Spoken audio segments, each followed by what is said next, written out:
Here we've got Bath and North East Somerset Poetry, Literary Heritage, some YouTube channels.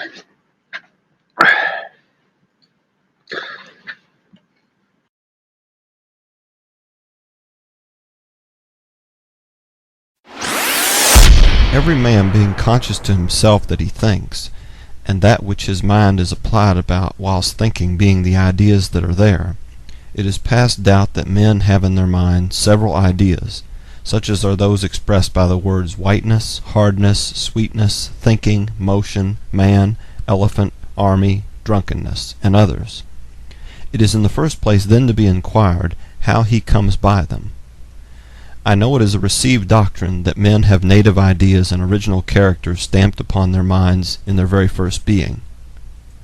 This opinion I have at large examined already, and I suppose what I have said in the foregoing will be much more easily admitted when I have shown whence the understanding may get all the ideas it has, and by what ways and degrees they may come into the mind, for which I shall appeal to every one's own observation and experience.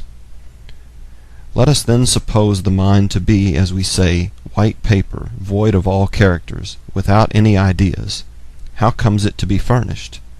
Whence comes it by that vast store which the busy and boundless fancy of man has painted on it with an almost endless variety? Whence has it all the materials of reason and knowledge?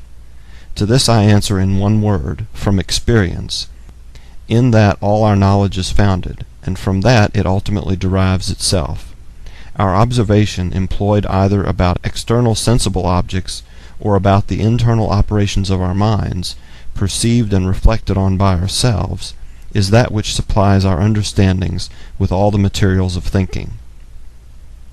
These two are the fountains of knowledge, from whence all the ideas we have, or can naturally have, do spring. First, our senses, conversant about particular sensible objects, do convey into the mind several distinct perceptions of things, according to those various ways wherein those objects do affect them, and thus we come by those ideas we have of yellow, white, heat, cold, soft, hard, bitter, sweet, and all those which we call sensible qualities, which when I say the senses convey into the mind, I mean they from external objects convey into the mind what produces there those perceptions. This great source of most of the ideas we have, depending wholly upon our senses, and derived by them to the understanding, I call sensation. Secondly, the other fountain from which experience furnisheth the understanding with ideas, is the perception of the operations of our own minds within us, as it is employed about the ideas it has got, which operations, when the soul comes to reflect on and consider, do furnish the understanding with another set of ideas which could not be had from things without, and such are perception, thinking, doubting, believing, reasoning, knowing, willing, and all the different actings of our own minds, which we being conscious of and observing in ourselves, do from these receive into our understanding as distinct ideas, as we do from bodies affecting our senses. This source of ideas every man has wholly in himself, and though it be not sense, as having nothing to do with external objects, yet it is very like it, and might properly enough be called internal sense. But as I call the other sensation, so I call this reflection, the ideas it affords being such only as the mind gets by reflecting on its own operations within itself. By reflection, then, in the following part of this discourse, I would be understood to mean that notice which the mind takes of its own operations, and the manner of them, by reason whereof there comes to be ideas of these operations in the understanding.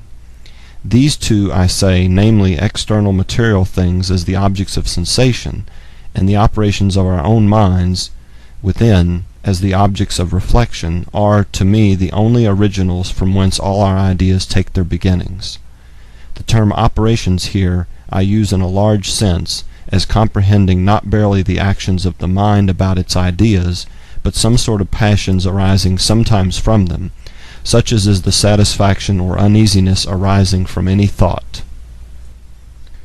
The understanding seems to me not to have the least glimmering of any ideas which it doth not receive from one of these two. External objects furnish the mind with the ideas of sensible qualities, which are all those different perceptions they produce in us. And the mind furnishes the understanding with ideas of its own operations.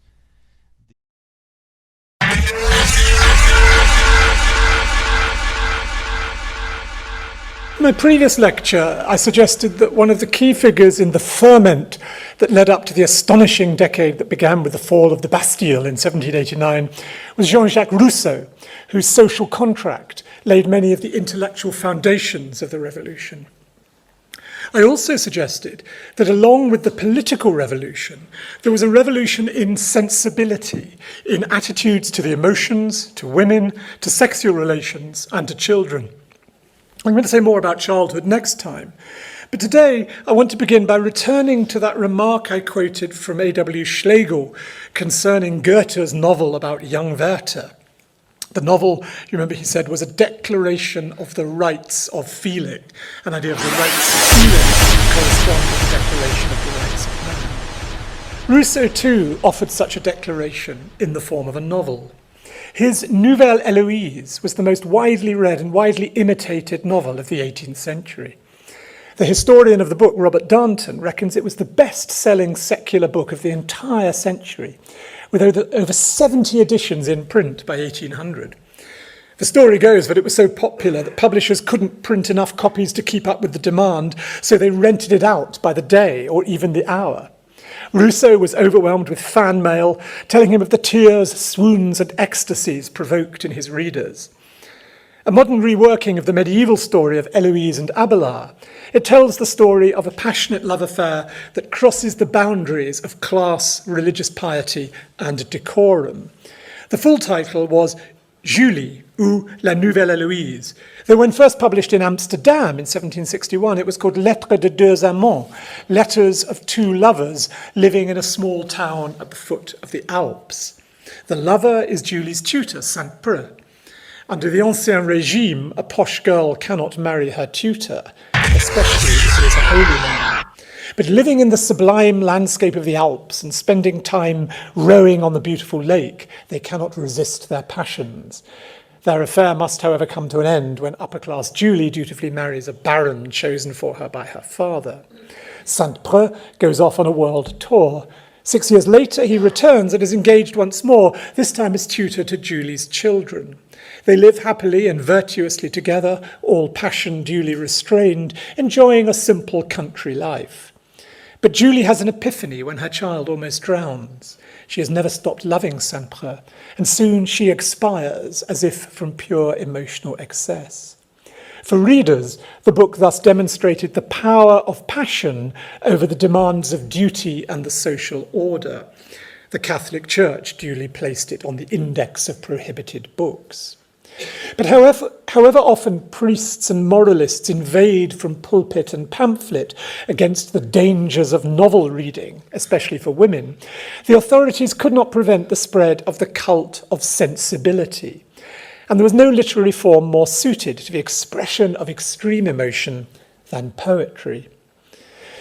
So it was that in the spring of 1787, a London-based but cosmopolitan-inspired monthly journal called the European Magazine included in its poetry pages the first published work of a young man on the brink of his 17th birthday. It was entitled Sonnet on Seeing Miss Helen Maria Williams Weep at a Tale of Distress. The first half reads as follows. She wept. Life's purple tide began to flow in languid streams through every thrilling vein.